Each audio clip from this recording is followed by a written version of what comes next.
먼저 2023년 이 한 해에는 여호와 하나님의 기뻐 받으시는 영광에서 영광으로 이루고 여러분의 소원들이 하나님에서 이루어지는 복된 한 해가 되어지시기를 주 예수님의 이름으로 축복드립니다. 네, 우리는 지금 묵은 한 해를 보내며 또 새로운 한 해를 맞이하는 자리에 서 있습니다. 지난 한 해를 우리의 과거로 묻고 새로운 한 해를 향해 벅찬 소망과 기대를 하나님께 두고 주의 이름으로 시작하시기를 원합니다. 우리는 벅찬 새해를 시작하는 이 시점에서 우리의 지난 한 해를 돌아보고 현재를 확인하고 그리고 새해에 대한 지표로 삼아야 할 것입니다. 다른 말로 표현을 하자면 역사의식입니다. 역사의식이 있는 사람은 과거를 통하여 교훈을 받고 현재 위치를 파악하고 미래를 위한 바른 방향을 설정할 줄 알게 되어지는 것입니다. 우리가 역사에서 배우지 못하면 역사는 반복된다고 하잖아요. 그 어둠에 처할 수밖에 없는 것입니다. 사도 바울은 오늘 본문에서 우리에게 좋은 교훈을 주고 있습니다. 바울 사도는 자신의 삶의 역사를 경주자로 생각을 했습니다. 그의 과거는 하나님이 예비하신 상급을 얻기 위해 신앙의 경주를 열심히 달려온 시간이었습니다. 그리고 현재는 과거로부터 달려온 경주를 부지런히 이루어가는 시간입니다. 또한 그의 미래는 하나님이 위해서 부르신 부름의 상을 잡기 위하여 남은 믿음의 경주를 달려갈 시간들입니다. 사도 바울은 자기 개인의 신앙 역정에서 과거를 돌아볼 뿐만 아니라 현재의 위치를 정확히 인식했다는 것입니다. 그리고 그 인식의 기초에 미래를 위한 적극적인 방향, 곧 앞에 있는 것을 잡으려고 계속하여 쫓아가겠다고 하는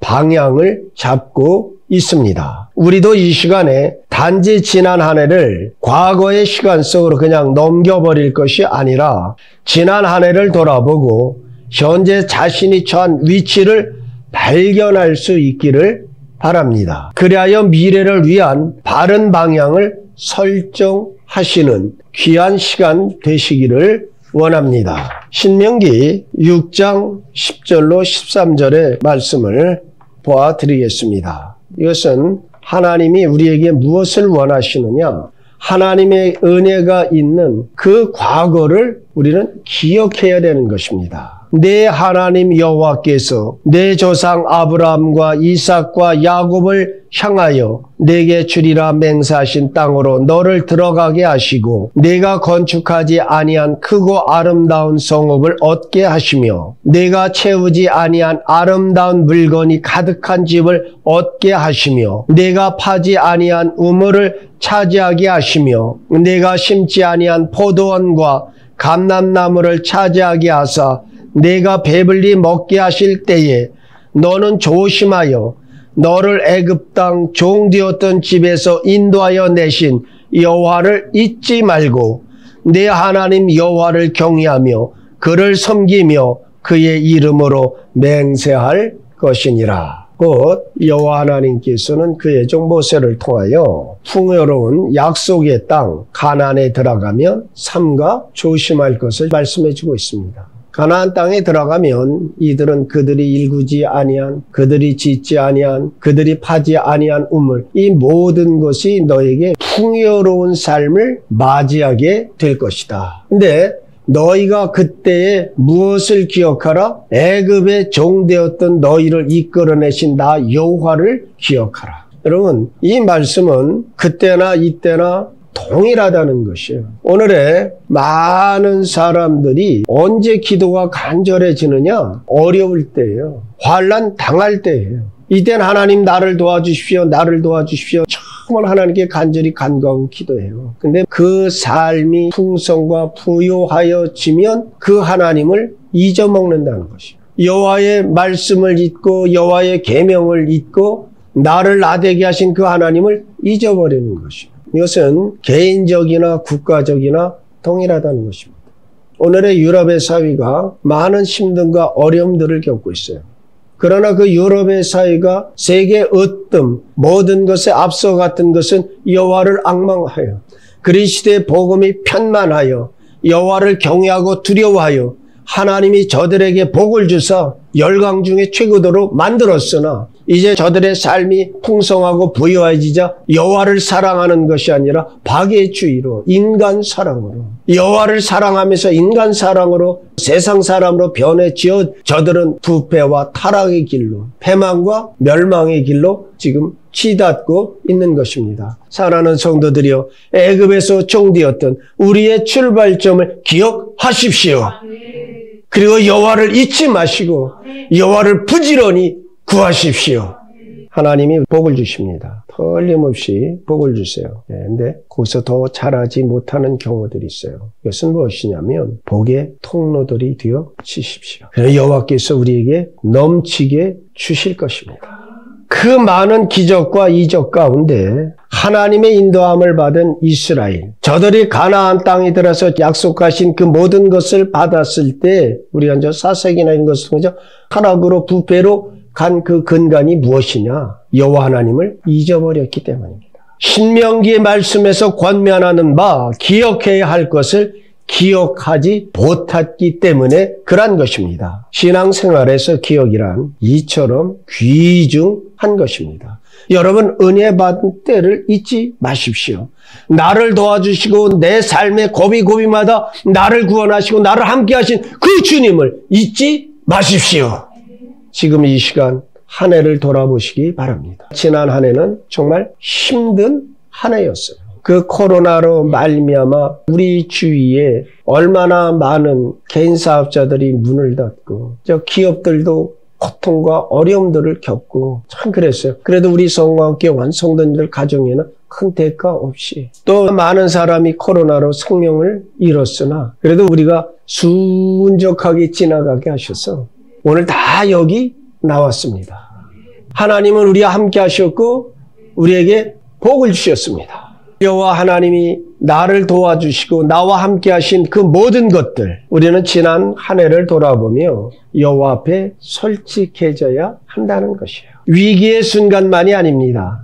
단 하루라도 하나님의 돌보지 아니하셨다면 우리가 어찌 이 자리까지 이룰 수 있겠느냐 하는 겁니다. 내 삶의 매 순간마다 하나님은 우리를 도와주셨습니다. 그 일들을 생각하면 우리는 감사하지 않을 수가 없게 되어집니다. 또 한편으로는 하나님께서 내 인생에서 함께 하셨음을 확인하게 되고 어려웠을 때 나를 도우신 하나님께서 현재에도 장래에도 나와 함께 하실 것을 믿음으로 우리는 용기를 얻게 되는 것입니다. 사랑하는 성도들이여 이제 한 해를 보내는 이 시점에서 하나님이 주신 은혜들 하나님이 도우셨던 그 일들을 해가 바뀌어도 기억하시고 신앙의 교훈과 힘으로 삼으시기를 바랍니다. 둘째로 우리가 묵은 해를 보내면서 해야 할 일은 잊어야 할 일을 잊는 것입니다. 오늘 본문 13절 하반절에 뒤에 있는 것은 잊어버리고라고 했는데 잊어버린다는 것이 무슨 의미이냐 하는 것입니다. 이 의미는 과거를 모조리 망각한다기보다는 과거를 기억하되 그 과거에 얽매이지 않는다는 뜻입니다. 사도 바울은 자신이 죄인 중에 괴수였음을 잘 기억했습니다. 성도들을 괴롭히고 교회를 핍박했던 자라는 사실을 너무도 잘 기억하고 있었습니다. 그러나 바울 사도는 그런 아픈 과거에 얽매여 자신을 학대하지 않았다는 것입니다. 과거의 기억이 오늘의 삶의 올무가 되는 것을 금했던 것입니다. 그 어거스틴은 이렇게 말을 했어요. 사람은 현재가 불행한 것이 아니라 불쾌하고 슬픈 기억 때문에 불행하다 했습니다. 그러면 이 불행에서 벗어나는 길은 무엇이냐? 마음의 평안을 갖기를 원한다면 불쾌한 기억들을 버리라. 사랑하는 성도들이여, 불쾌한 기억들 버리시기 바랍니다. 우리가 지난 일들 중에서 잘못한 일에 너무 집착하게 되면 오늘의 삶을 살아갈 용기를 잃어버리기 쉽습니다. 두려워서 한 발짝도 못 내디는 것이에요. 과거에 실패한 것에 너무 많이 집착한 사람들이 있어요. 그 사람들이 한 가지 하는 말이 다 뭐냐면 난 안 돼. 난 못해. 여러분, 이러한 부정적인 생각이 현재 그의 인생의 발목을 잡고 넘어지게 만드는 것입니다. 의인은 7번 넘어지나 8번 일어나느니라. 여호와 하나님은 나의 소망이십니다. 그래서 여호와께 소망을 두고 하나님을 의지하고 의리하고 출발하는 겁니다. 그 반면에 과거에 너무 잘됐던 것들에만 몰두한 사람은 교만하여지고 오늘의 삶에 최선을 다하기가 힘들어지게 되어지는 것입니다. 사도 바울 역시 과거에 잘못한 것뿐만 아니라 잘한 것 역시 잊어버린다라고 말씀하고 있습니다. 다메섹 도상에서 부활하신 예수님을 체험한 후 그야말로 열심히 믿음의 경주를 달려왔습니다. 개인적으로 놀라운 영성을 이루었을 뿐만 아니라 세계 도처에 복음을 전하여 교회를 세운 아주 성공적인 선교사의 삶을 살아왔습니다. 그럼에도 불구하고 바울 사도는 뒤에 있는 것을 잊어버린다라고 하십니다. 사랑하는 성도들이여, 우리 역시 지난 한 해를 돌아보면서 실패와 성공의 기억들에 대한 여유로운 마음으로 시간 저편의 세계로 보낼 수 있기를 바랍니다. 이따금씩 생각이야 나겠지요. 그 과거의 기억에 얽매이지는 마시기를 바랍니다. 늘 과거에 얽매이고 그 속에 사는 사람에게는 현재의 삶이 없습니다. 현재의 삶이 없는 사람은 미래도 없게 되는 것입니다. 그는 영원히 과거에 사는 불쌍한 인생이 되고 마는 것입니다. 셋째로 뚜렷한 미래의 방향을 마음에 정하시기를 바랍니다. 우리가 과거를 통해 기억해야 할 것은 기억하거나 혹은 망각해야 할 것을 망각하는 것은 무엇을 위함이냐 하는 것입니다. 바로 미래의 방향을 바로잡기 위함이다 하는 것입니다. 과거를 통해 현재의 교훈을 삼을 것을 꼭 붙들며 잊어버려야 할 기억들에 집착하지 않는 것은 미래를 위한 새로운 출발을 가능하게 하기 위함이다 하는 것입니다. 사도 바울이 뒤에 있는 것을 잊어버리노라고 하는 그 이유가 무엇이겠느냐 하는 것입니다. 바로 미래의 경주에 최선을 다하기 위해서였습니다. 오늘 본문 13절로 14절 말씀을 보면 형제들아 나는 내가 아직 잡은 줄로 여기지 아니하고 오직 한 일 즉 뒤에 있는 것은 잊어버리고 앞에 있는 것을 잡으려고 표대를 향하여 그리스도 예수 안에서 하나님이 위에서 부르신 부름의 상을 위하여 쫓아가노라. 사도 바울의 위대성이 바로 여기에 있는 것입니다. 자, 지금 사도 바울의 현재 사정은 어떠한 것이냐면 로마 감옥에 갇혀 있어요.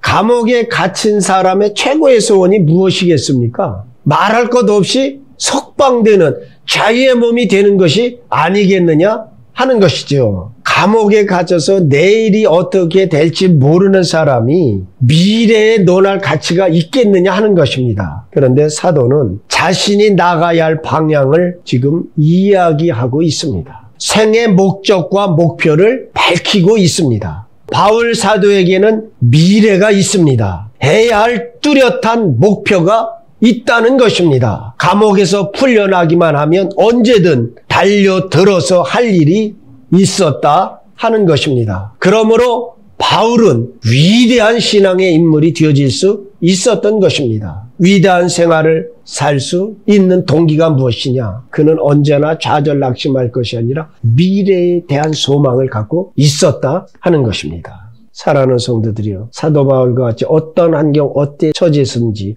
소망을 굳게 붙드시고 그가 위대한 업적을 남겼듯이 여러분 이 땅에 가장 큰 위대한 업적들을 남기시는 하나님의 사람들 되시기를 축복드립니다. 이제 여기서 우리도 한번 확인을 해보죠. 오늘 우리는 어떠냐 하는 것이죠. 이 예배가 끝난 후 정말 여러분이 전심을 다하여 정말로 무섭게 눈을 부릅뜨고 해야 할 위대한 생의 목표가 있느냐 하는 것입니다. 2023년은 반드시 내가 이루어야 할 목표를 갖고 있습니까? 새해에도 이루어야 할 분명한 삶의 방향이 잡혀 있습니까? 여러분, 삶의 방향이 얼마나 중요한 것이냐면 방향을 잃으면 모든 것을 잃는 거예요. 그러니까 삶의 목표 방향이 없는 사람은 그럭저럭 그냥 그렇게 사는 인생이 되는 거예요. 방향이 없이 그렇게 사는 사람은 그 인생도 그렇게 되는 것이에요. 방향이 있다는 것은 가다가 틀렸으면 나아갈 뚜렷한 목적과 방향이 있다는 것입니다. 근데 우리는 이것들을 잃어버려요. 그리고는 좌절하고 낙심하고 세상이 어떤 내 도와줄 자가 없네. 여러분, 가장 못난 자들의 넋두리예요. 우리 사랑하는 성도들은 소망이 넘치고 힘이 넘치고 능력이 있는 이런 성도들이 되시기를 축복드립니다. 삶의 방향과 목표가 있으니까 안 되면 하나님 나를 도와주십시오. 믿음에는 뭐가 있다 그러죠? 뻔뻔스러워야 된다 그러죠? 은혜의 보좌의 담대, 그 담대이가 뭐라고 그랬죠? 뻔뻔스럽게. 그러니까 하나님 왜 나에겐 이 문을 열어주지 아니하십니까? 열어 주옵소서. 주님이 우리에게 그렇게 했어요. 두드리라, 찾으라, 구하라. 주신다고 하셨잖아요. 네. 오늘 말씀 카드에 그거 받은 사람은 반드시 열려질지어다. 네. 여러분, 그런 것이에요. 그러니까 믿음은 담대함이 있는 거예요. 사람과 하나님 앞에 겸손해야 되나? 구할 때는 그래서 주님 뭐라 했어요? 입을 넓게 열라. 내가 채우리라. 세상은 그래 아무리 부모 자식이 다고다고 하면 싫어해요. 근데 하나님은 달래는 자에게 기뻐하신다니까요. 많이 구하시기 바랍니다. 자, 사랑하는 성도들이요. 뚜렷한 목적, 바른 방향을 이 자리에서 정립하시기를 바랍니다. 삶의 뚜렷하고 분명한 방향을 정하십시오. 그래야 여러분의 생애에서 가장 창조적이고 생산적이며 위대한 1년을 살게 되었다라고 내년 이 자리에 간증할 수 있기를 축복드립니다. 이제 말씀을 정리하려고 합니다. 역사의식을 가진 사람이 과거를 통해 현재의 교훈을 얻고 미래를 위한 통찰력을 얻듯이 우리에게도 지나간 한 해는 새로 오는 한 해를 살아가기 위한 소중한 자원이어야 하겠습니다. 그러기 위해서 지난해의 일 중에 기억해야 할 것을 꼭 기억하시기를 바랍니다. 하나님께서 어떻게 나를 도우셨던가를 기억하십시오. 그리고 그 기억을 통해 새해에도 하나님이 힘주시고 도우실 것을 믿는 역사적 교훈으로 삼으시기를 바랍니다. 또한 잊어야 할 것은 반드시 잊어버리십시오. 과거의 실패나 성공이나 그것에 얽매여 현재의 삶에 최선을 다하지 못하는 것은 결코 하나님의 뜻이 아니다 하는 것입니다. 뒤에 있는 것은 잊어버린다고 한 것처럼 여러분들도 과거의 굴레에서 벗어나시기를 바랍니다. 그리하여 미래를 향한 힘찬 경주를 하시기를 바랍니다. 그리스도 안에서 표대를 분명히 정하고 그 표대를 향하여 후회 없는 믿음의 다름질을 다하는 복된 한 해를 만들어 가시는 성도들이 다 되어지시기를 우리 주 예수 그리스도의 이름으로 축원드립니다. 예, 기도하시겠습니다.